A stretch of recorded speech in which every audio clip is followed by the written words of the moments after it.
Maraming komunidad sa tabing dagat sa iba't ibang probinsya ang labis na napinsala ng bagyong Basyang. Naitala rin ng NDRRMC na 3 namatay dahil sa bagyo. Nakatutok si Ian Cruz.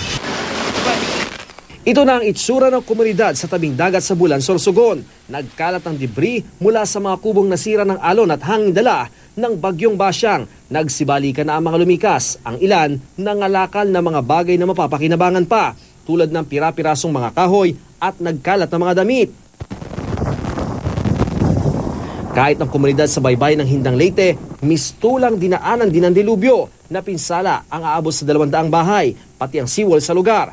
Pero wala naman napaulat na nasaktan. Maaga kasing nag-abiso ang lokal na pamahalaan kaya nailikas sa mga residente.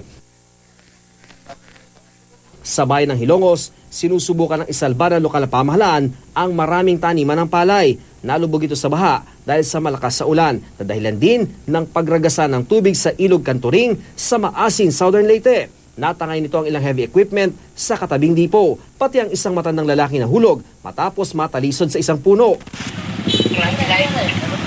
Ang malakas na pag-ulan nagdulot din ng landslide gaya ng nangyari sa highway sa bayan ng Liloan. Inialis na ng mga taga-DPWH ang mga guho, pati ang mga nabuwal na puno.